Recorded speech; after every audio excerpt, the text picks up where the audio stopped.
Hello, everyone, and welcome to another AI Tourism Talks show. We are starting hard, I would like to say, this year, 2026, with a great topic and awesome guest.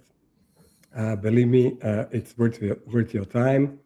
My name is, just introduce myself to those ones who don't know me. I'm Ivan Ivanovic, and I run AI Tourism Talks, where I bring travel tech and tourism leaders together to share practical ideas that improve performance and partnerships. So before we start, as usual, for those ones who knows, please leave your comments in the comment section, of course, and from where you are attending, which part of the world, which city, which country. Just leave the comments. And also, in the same time, while we are talking with my guest, drop your questions also in the comments, and we will address them, some of them at least, at the end. If not, Karl, who is my guest, will stay afterwards, and also in the following days, we can answer the questions. So today's topic is something really interesting, and most destinations feel, I would say, every year, right? Budget pressure and proving impact. Our guest, and my guest, is Karl. So wait a second. Llewellyn, which yeah, which has really hard last name to pronounce, from the company Wheresight. And Karl works with destinations and tourism organizations on one core problem, and that is to how to measure and improve digital maturity across an operator network. So decisions are based on evidence, not assumptions. Karl, warm welcome for you. Thank you for your time. Thank you for joining the show. Delighted to be here, Ivan. Thank you for inviting me. Excellent. Let's start. Let's start, let's say, in an elevator pitch way. Karl, can you, in 1 minute, say what do you do at Wheresight and who do you help? Okay, well, once again, thank you for inviting me, and hello to everyone that's joining us today. My name is Karl Llewellyn. I work as the International Commercial Director for Wheresight. Wheresight, we work with DMOs and CVBs, tourism organizations, to help them to measure, benchmark, and impact the digital maturity of the operators, the tourism businesses in their community. So all the businesses that derive most of their revenue from tourist dollars. We're doing this across Europe in English-speaking markets, in the US, and in the MENA region today. We've been working on this program for the past 4 years. It's over 20 million in total investment gone into it. We're seeing fantastic results, which I know we'll talk about a little bit more as part of this procedure. And I hope to share some insights in what we've learned over this period with your listeners and viewers. Excellent. Can you tell me what's the most common moment DMOs, destination management organizations, reach out to you, and what's happening inside the destination when they realize they need this type of solution that you are providing? Okay, well, I've yet to come across a DMO which says, "You're good, Karl, we've got this."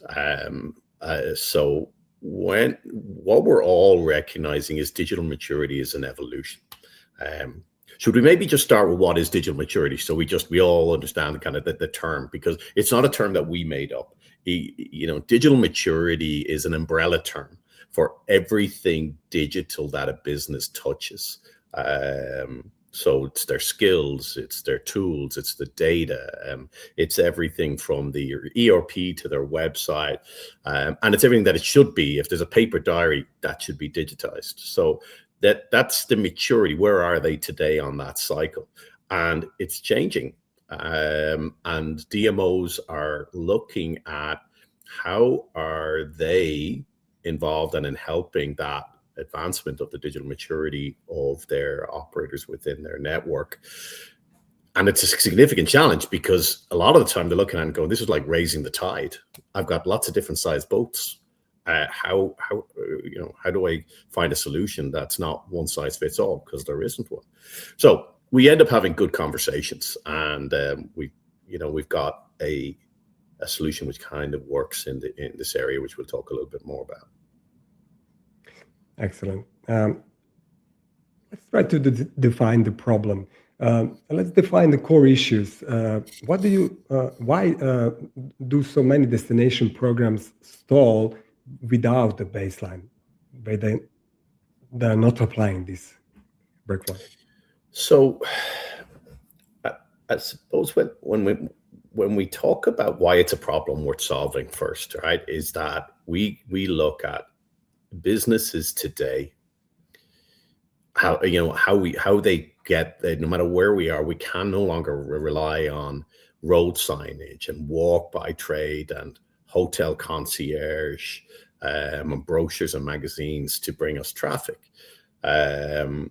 So the person is in the car or they're on their flight, but they're on their mobile and they're saying, hey, what are we going to do today? What are we going to do tomorrow? What are we going to do on the Saturday of our trip? They're sitting by the pool in their hotel and they're going, hey, it's raining tomorrow. What are we going to do during that time? And they're searching live for those activities. And we all know if you can't find it, and if it doesn't look good when you find it, and if I can't book it, then we're not doing it. Nobody's going to hop in their car or book a taxi to go to a place to say, hey, any chance you can fit us in for that cycle tour, for that dive, for that canoe trip. But just, they want to know they can turn up with a QR code and yeah, you're part of our 2 o'clock. But unfortunately, only like between 20 and 30% of venues, and this is what we find globally, are bookable or have a distributable booking tool, which means that 70% of locations might have a fancy website, but they're still telling you to call or email to see if we can fit you in. So this is a significant lift that needs to happen. So what we find when we're talking to destinations, to come back to your question, is, what do they find hardest in setting the baseline is that initial thing about raising the tide, is that when you're trying to look at what actually needs, what's the low hanging fruit, what actually needs the development here, where are we across the community as a whole, and how do we ground out what needs to happen next? Excellent. I will use the opportunity because there are people live now. Maybe they didn't hear me. I would like to ask them to put in the comments from which country, city you are attending. Just put it in the comments and we'll be happy to see who is attending it live now. So while we're waiting, Karl, let's continue in this manner. What do DMOs typically do instead, and what gets right and what gets, let's say, missed or misunderstood? I think we all know that it's what we see a lot is people recognize the challenge of digital maturity and improving the community.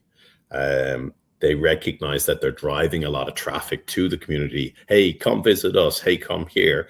But they know that there's a leakage. We call it it's like a leaky bucket that's happening at the experience and the attraction and sometimes the hospitality end.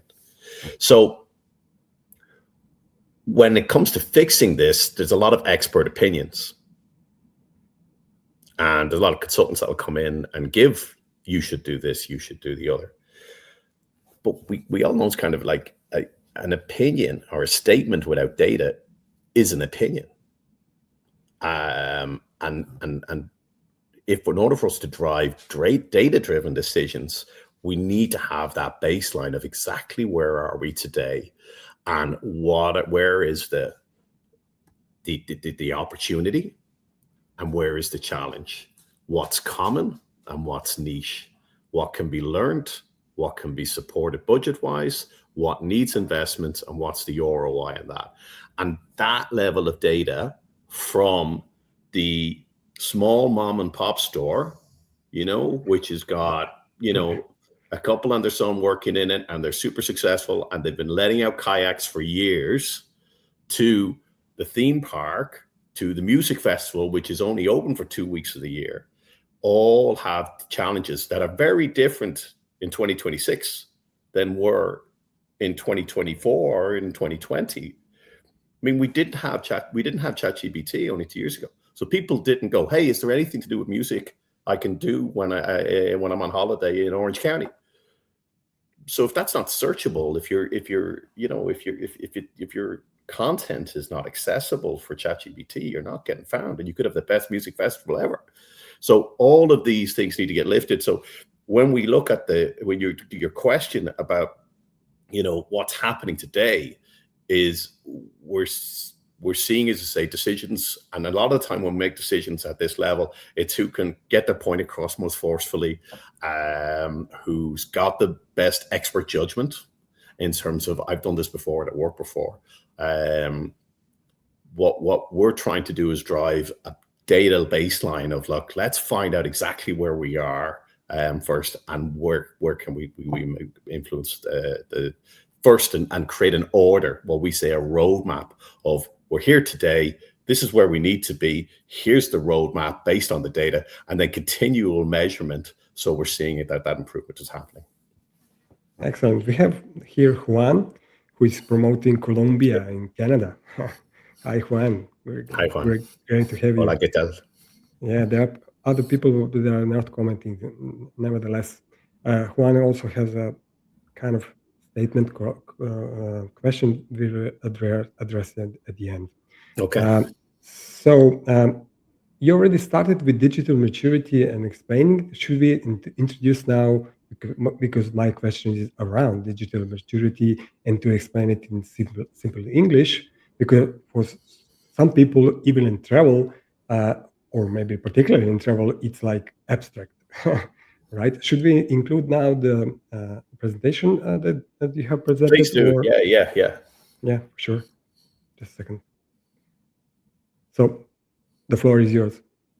So I already referenced, what is digital maturity, and this is an expression I'd encourage you to use within your own ecosystem of, how mature is our community, is that niche in attractions, experience, hospitality, festivals, events, and at all times you're looking at, well, how can we optimize the visitor experience and their conversion rate? And when we look at optimizing visitor experience, it's taking manual touch points out. One of the biggest savings, and we've worked with 800 operators so far today, is it's I have to definitely say, you want to drive more revenue. Sorry to interrupt you, but this is an amazing number. Yeah, it's unbelievable. 800 through operators. Congrats on that. Yeah, no, thank you. And they're across attractions, experiences, hospitality, festivals, sport, golf, and we see that as much as we want to increase revenue. And we do, and we've audible numbers to see that we're increasing revenue 10% year on year with these businesses. But it's as much about taking time out of the process. It's the resource time we save. So if I'm running a surf school or a kayaking school, I don't want to be spending time improving the SEO of my website or doing the diary management of how many people are booked in for the lesson at 2:00. So if we could take the manual process out, then that's done. Now we're not website builders. We're just about telling the business owner of saying, hey, there's a big opportunity here, and this is what you should do first, and we're pointing them in the right direction of that delivery. That's what we do in terms of that roadmap part. I can go. Yes, please. Yeah, we spoke about then just about that, why it's important, and I mentioned it in that kind of build up of, if I can't find you, if you don't look good when I find you, if I can't book it, then I'm not doing it. And I think this has got to become more and more the driver we see with DMOs all over the world is going bookability. We worked with the Irish DMO. We've taken their bookability from 19% up to north of 60% over 3 years. That's a 300% improvement. And bookability is what you want is a distributable booking tool, one that can be put onto other sites so people can genuinely book those experiences. And that's giving both increased booking, but it's also taking time out of the person messing around, if I can use the expression, with a paper diary and a phone under their arm. I'm happy to go to your next question, Ivan, if that makes sense, because we were talking about the challenge of doing this, and I think we can get into it. Absolutely. Just continue. You mean about the question is what is the digital maturity baseline in reality, and what does a DMO get at the end of it? If you mean on that question.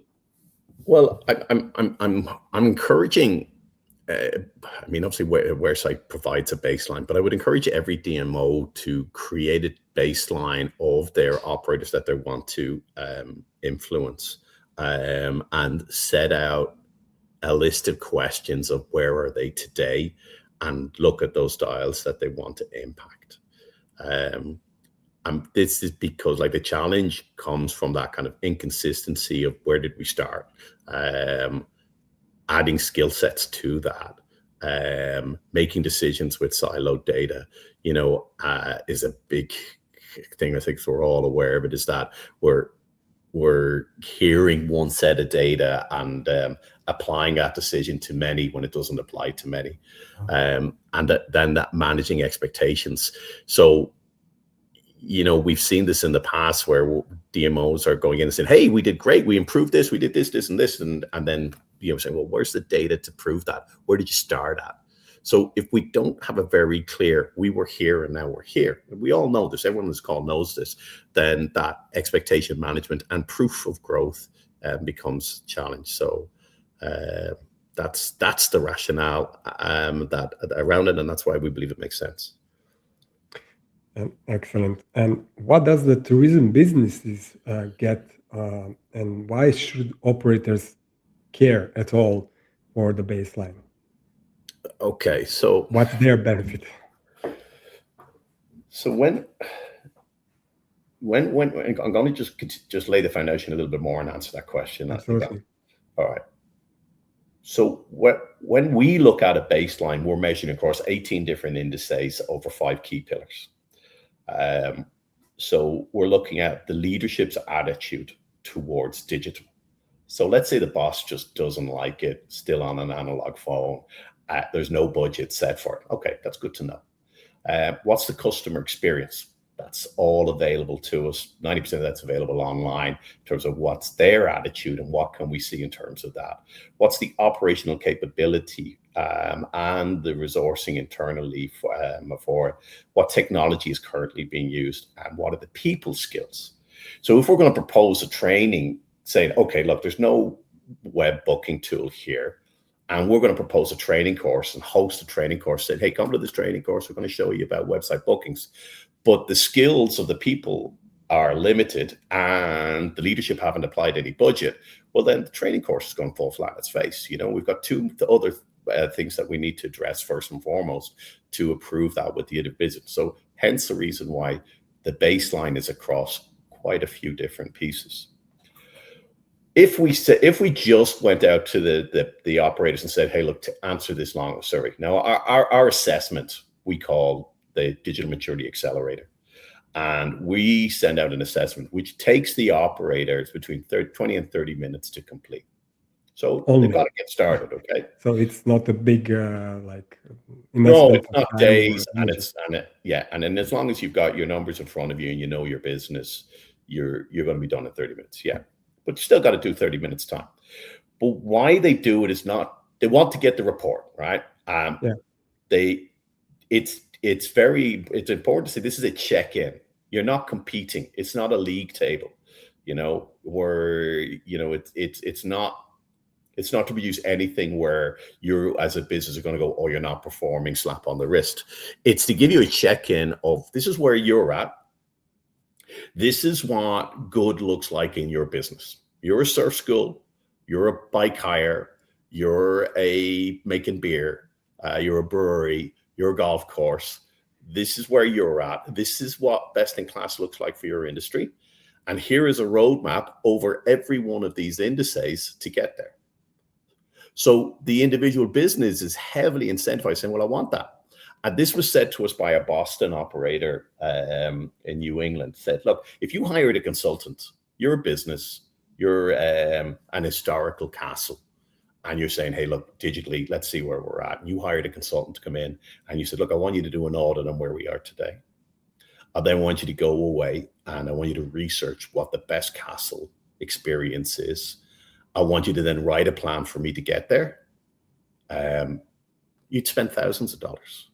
No matter where you are in the world, you're going to spend. How many can you repeat? Just because you, how many? So, how much is the investment? Well, it depends where you are. So, it's thousands of dollars. So our experience in Boston was they'd spend $10,000+ in doing that, because you're saying, if you're asking a guy to do work to assess you today, benchmark, go out and research as to where they should be, write that plan. And then in our program, because we work with them, we do a mentorship for the 12 months and helping them implement the plan. You're spending tens of thousands of dollars. And that's based on the skill set of one, or maybe a small group of consultants, without having the benchmark data, without having the tool set. So we're delivering this today at a fraction of that price for every one of those operators. And normally the DMO is paying or at least contributing to that. So the individual business is going, I'm getting a hell lot out of this. I can skip hiring those consultants. I'm getting an independent view on where I am. I'm getting an independent assessment, because we're not trying to sell them a new website or a booking tool of where these go. And I think that independence is good. The benchmark is key, Ivan. The benchmarking, people always want to know, how good am I? What's your man doing? Or how good am I compared to that place over there? It's a driver for us all, whether we're on our Strata or our Garmin. We're very competitive, and that's the catalyst, I think, a lot of time to change. Absolutely. We don't need presentation anymore, right? No. Okay. We are going back here. I just want to add a quick note to the audience, and that is for anyone who is watching now or the future replay. If you want the overview resource after the session, which Karl has in his knowledge in his head, but also to deliver to you, comment DMA, and Karl will reply. Sure. You can comment here at the LinkedIn Live page, or you can DM Karl in the same time. Already we have Ashish commenting DMA, so later on you can connect. This is for later, Juan. I will address also here. I would like to just to put something from the past, from my past, if I may. So a long time ago, starts the story, almost 25 years ago, actually. I got after my tourism and hospitality university then studies, I got my dream job after media and starting to work also in tourism, but not in my home country, which is Serbia, Republic of Serbia and Balkans, and my hometown, which is Novi Sad in Vojvodina region, closer to Hungary, just to be relatable to some people. And I got my dream job, and I started to work there with my two dear colleagues, two ladies, only three of us. Back in the days when dial-up connection was involved, so you can imagine. I believe maybe somebody from the audience does not know what means dial-up connection. You're showing your age. Yeah, for sure. Yeah, that proves that I'm a little bit older. So I want to say that we have worked really hard with all our hearts and soul to bring especially because in that region we have involved, the so-called democratic changes, etc., not to go into politics. And we started to work really hard to implement World Tourism Organization, strategies, really to work properly in destination management organization. Just to let you know, Karl, also, and our audience, that I also personally have this experience that you are talking about the destination management. But we were working, of course, with many stakeholders, locally, internationally, many PR agencies, tour operators, media companies, National Geographic, BBC, Lonely Planet, etc. Not to bother you too much. But of course, we were working like with email, you know, most of the time, you know, phone calls, etc. And there were no tools, no tech like nowadays to measure any kind of, you know, digital maturity or baseline, or to measure yourself. I mean, of course, you could do some kind of measure, you know, Excel sheets or whatever, but back then it was almost impossible to do it in this manner, in this sense that you are now explaining to the audience and to everybody here. Can you compare anyhow, because you have experience, of course, in life and in business, these two periods? What is the difference? Absolutely, because they're totally different. You 10 years ago as a DMO, I didn't work on one, but I'm gonna say this anyway. The 90%, if not 99% of your focus was get the tourist into the country and then let it happen. So everything was about how many people arrived at the airport, what were the bed nights, you know, and they were the governing metrics of many DMOs, and they're probably the two biggest governing metrics of a lot of DMOs today, right? So it's all about put the water in the top of the bucket, and as many as we can get in, that's what matters. You controlled the narrative, you control the message. Come to Serbia, you know, and if I'm in Ireland, that's all I see. You know, and then when I arrive in Serbia and I arrive in my hotel, then I start flicking through brochures. I meet the person at the counter sitting at the table, and I say, hey, I want to do something today. And she goes, oh, great. Yeah, you can go here, and here. And she phones somebody and books me in. And then I go on my tour. That's all gone. Yeah, for sure. Today's DMOs have 3 challenges and opportunities. Okay. Social media, right? You no longer control the narrative. DMOs don't control the whole narrative. Unfortunately, as we know, with social media today, popularity does not mean equal accuracy. We can have a hugely popular social media, which is talking about a town or a city, but what they're saying is not accurate and is maybe not the brand or the values that the destination wants, but they don't control that. So how do they change that, influence that, and wash that out by having social media that's on brand and non-message? Second thing is AI. I mean, 3 years ago, we went, yeah, AI is coming, but we're cool. We're not cool. AI is here, and it's making a massive, massive difference. And I gave you that example, and we were pointing it out with one particular operator in New York State who'd been in business for 30 years, operating we'll call it an outdoor pursuit business. So, you know, but could not be found and would never be found on ChatGPT. And because the business profile is quite old in terms of the individuals that are working in it, that skill set was never going to come to them. And that's a transition that needed to be found out, which we did, pointed out to the DMO, which we did, and then addressed, which we did as part of the program that was done. So the baseline set, hugely important business, because this is a guy that people are going to the destination to say, I want to go there for the hike or for the kayak or whatever. And then they're going to stay in the hotel, and then they're going to book the restaurant. They're not going to this particular location to stay in the hotel. They're going there for the experience during the day, but the experience during the day wasn't registered. So AI accessibility is a massive move forward in terms of how people are searching for what we want to do. So we've got to create both that adaptation, but also we've got to work out the fear that a lot of locations have around AI, and that's a very real thing. And that's a whole different podcast, by the way. But it's sure. The last point here is we're trying to do more with less.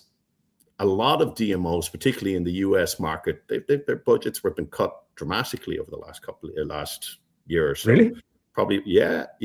Tourism, is under pressure, and this isn't exclusive to the North American market. This is happening in other markets. So they've got to work with less money. A lot of regions are getting less tourists if you go along the US and Canadian border. They're dealing with less because there's less travel going north and south. So I use the expression that, look, every tourist that comes in here, you want them to leave with smiles on their faces and empty pockets. If they sat by the hotel pool all day, that wasn't good enough.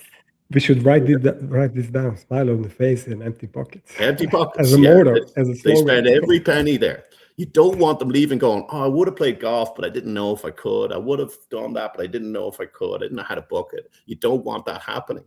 So locations are looking at how do we maximize the spend of everyone that comes in. Other locations are dealing with the over-tourism concern. Barcelona being a good point, right? So how do we get every tourist that comes in without us saying, let's get more? How do we get those that come in, smiles on their faces, empty pockets, right? So it's a different dynamic, isn't it? Instead of me saying I want 1 million tourists when I had 800 last year, I'm saying, no, actually, you know what? I want 700,000 tourists, but I want them to spend $1,500 instead of $1,000 for their trip, So that I think has changed, and that's definitely where we work. Absolutely, amazing data, amazing insights. I also want to address. You just give me one more memory to address from this time when I have worked for the DMO. And that's the same issue that you mentioned. In destination, you're not selling hotel, you're not selling a museum, you're not selling whatever activity only, because nobody comes in Ireland because of the hotel, as you said, or to Dublin or whatever, New York. It doesn't matter. Or to Budapest here, they're coming for experience. We are working and presenting experience industry, and it was really hard back then to explain to all institution mindset like museums, etc. Or they will come because we are a big museum, national museum. They don't care. They don't care. They care about overall general experience. And by the way, we were also working with the tourists directly. Small office, also managing destination, and also tourist information center, working with them daily. And we managed to gain also, similar like your results, to gain year on year, almost for 10 years, 9 to 10% increase in the budget from the tourist tax, which was amazing like that, right? So let's continue the discussion about the participation. Participation is where things usually break. And what actually gets operators to take part in your program, so to say? Well, I think, as I mentioned earlier on, what we do is we highlight that digital challenge and opportunity to them, right? And we talk about the benchmark. And we're saying, look, you give us 30 minutes of your time. We're going to give you so much information back on where you are today and what opportunities, and we're going to give you low-hanging fruit. We're going to have opportunity in there. And what we do is we get that survey back from them, that assessment. We add our IP to it. We then do all the scrapings of the availability of where they are online.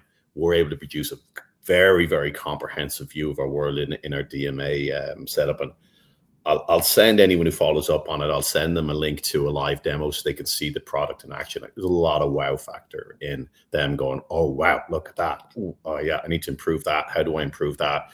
Every single indices has that. This is how to improve it. This is how bespoke to them as a business. So when they get that, we have what we call an activation call with every single operator, every single one of them. And we show them how to use the tool. So, and then we point out, here's your quick win. So your first step. And we generally try to pick something that they can do within their skills and ability, within their budget range, and which has a return which we can see. And we've yet to come across a case where you can't find one, right? Because every one you're able to say, hey, this is over here. It's something, and they go, oh, cracky, yeah, we were all focused over on this thing. So there's always something where you can say, this is a quick win. And that drives the change for that individual business. Now, there's something else here. Yeah, let's try to make... Sorry? Go on. No, you ask. Yeah. I just wanted to ask you some quick questions around this particular, say, pillar, and like, bam, questions and answers.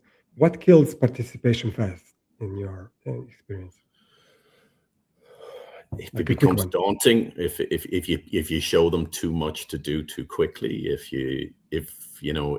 you're trying to take them from beginner to expert, and you're saying, right, we need to go to work here, nobody wants work. No, nobody goes, hey, answer these 30 questions and I'm going to give you 100 hours of work. They'll go, you're all right. So, okay, let's go further. We have questions from the audience, so let's go further. How do you keep this supportive, and not in a manner like we are judging you not taking part? Yeah, so it because their data is their data. We're not sharing that with anyone. We don't tell their story to anyone else. So when they see, and I really look forward to showing, maybe another call we'll go to a live demo and show you the actual thing. Yeah. So they say they see their business and they say, look, this is where you are across all these different indices, right? And then they see this is where your competitors are. Now they can't go into their competitor scores. They can just see where they are in a spider graph and they're related to everyone else. And that's the catalyst then to go, oh, right, cheapers. I didn't know we were that far behind on booking systems or on our web content or on this. So they're seeing a direct comparison. And remember, these are the competitors in their region, not 500 miles away or 1,000 miles away.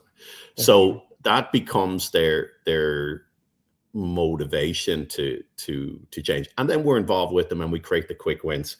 But can I share something really important here? Okay.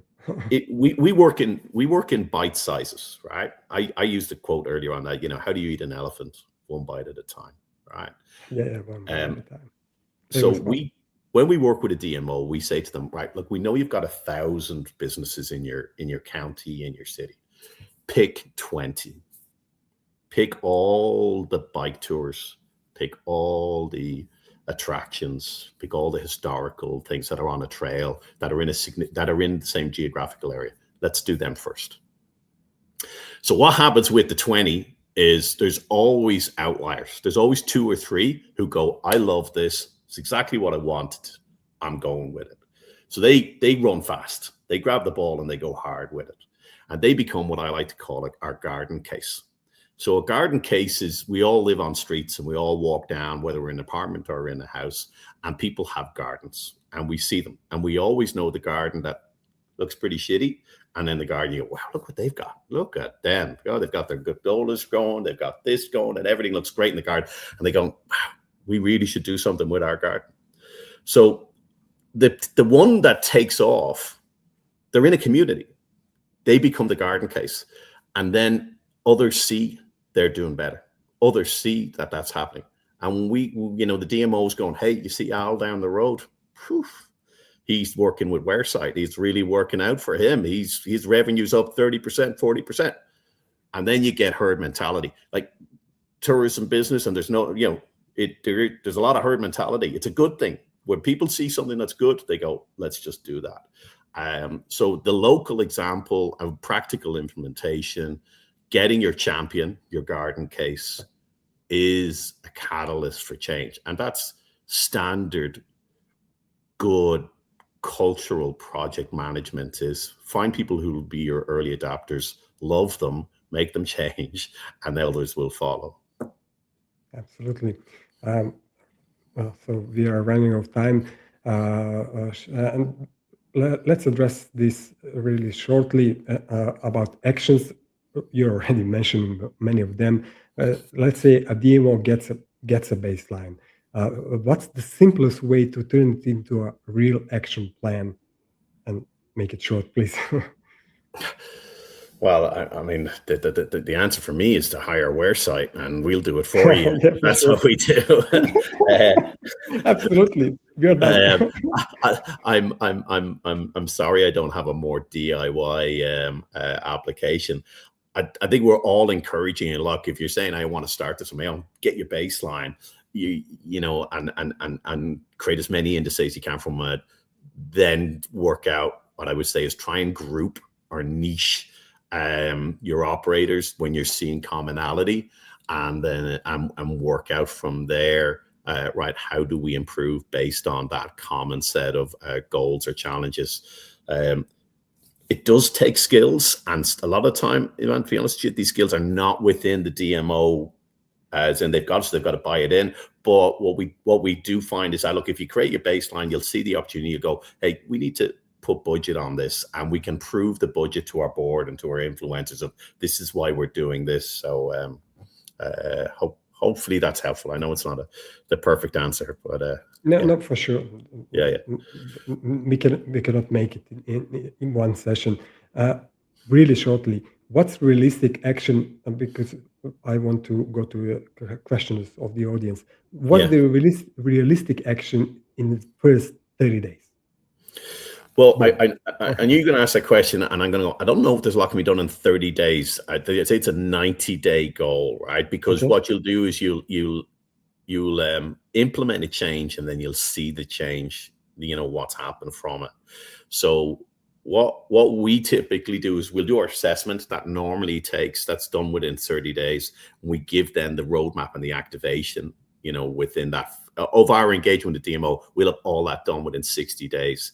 So what we would say to the business is that when you've implemented your first change, when you've identified your quick win, then you're you want to set to that a clear ROI that is calculatable. I now, time-wise, I'm saving on that.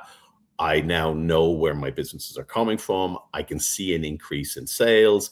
I've stopped spending money on that because I don't need that tool anymore because I've automated this. Duplication is a huge thing, by the way. Businesses who've got 4 tools doing the same thing because they don't centralize their booking. So, when you set out a goal, and everyone knows, when you say, this is the change I'm going to make over the 90 days, is I'm going to change this. You work out how much it's costing you or how much time you're doing it in on day one. And then you agree to review it 90 days later and say, what's happened? And hopefully you're patting yourself on the back going, yeah, that worked. Let's do it again or do something similar.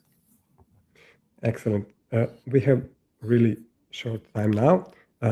Several questions are here, and really great one from Juan, who already introduced himself.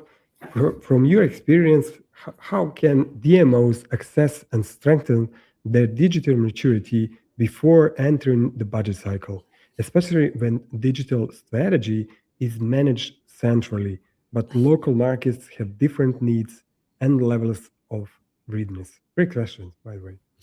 Yeah, tough one. Hola, Juan. ¿Cómo se va? Okay, so look, you're absolutely right. Look, digital strategy is managed centrally, and markets do have different needs, which was my point earlier about elephant one bite at a time. My recommendation to you, Juan, is stop looking at the whole elephant. Pick a niche.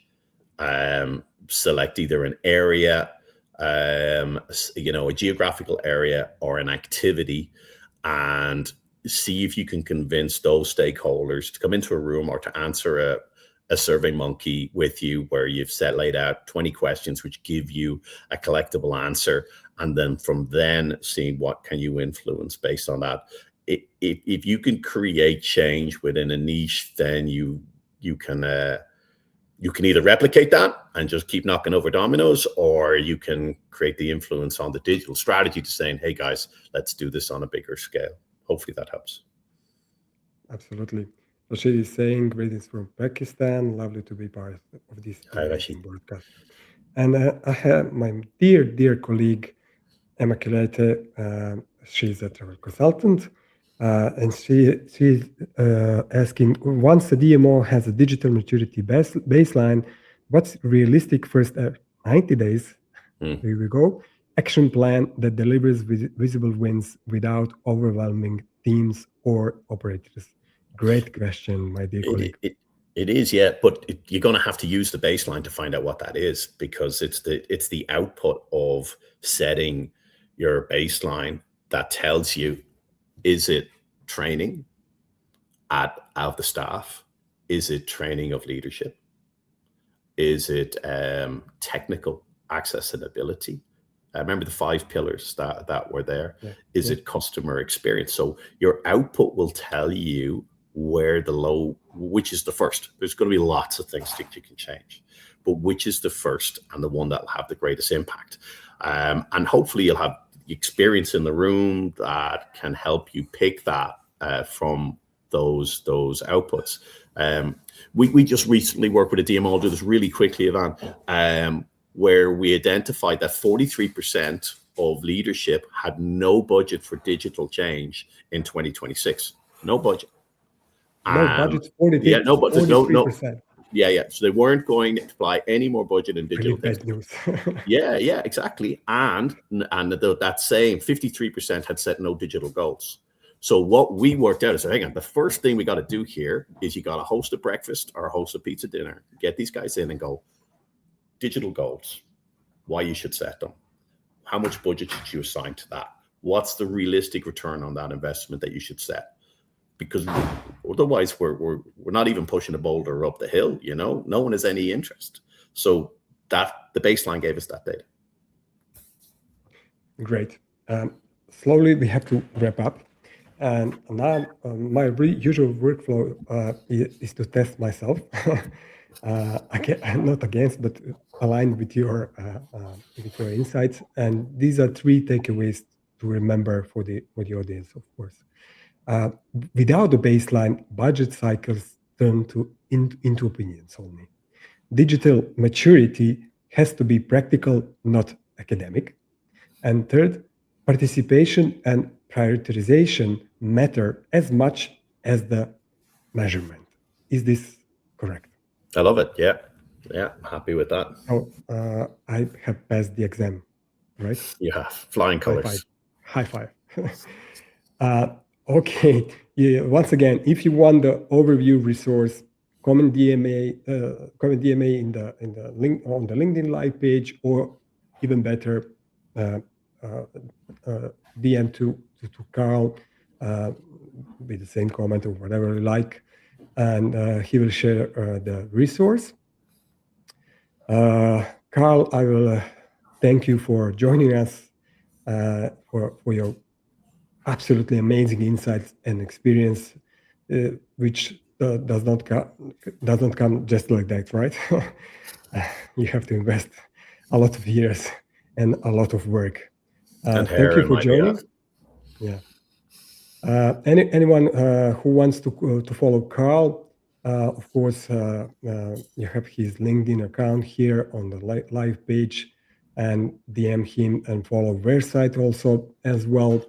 Thank you for joining the live. I will just shortly announce the next episode for AI Tourism Talks, which is on Tuesday, a little bit different day than usual, 17th of February, 5 p.m. UK time, regular time, with my dear colleague and peer, Genevieve White. She is the founder of 2 Pro Talks, an amazing copywriter and travel, and we will cover copy fundamentals that makes AI content work and not sound generic for travel brands and travel pros. I will share the links really soon, and I will just for the sake of like wrapping really with one sentence, actually 2, from you, Karl. And if you allow me, that is one great insight. And you told me one line I really liked. The more digital mature the destination is, the easier it is to attract visitors and drive business revenue, which we all want, of course. Yeah. Yeah, right? 100%. 100%, yeah. Excellent. Thank you once again, Karl. It was a really great pleasure. Thank you all of you for joining us. All the best. Take care. Bye bye. Bye bye. Thank you, everyone. Bye now.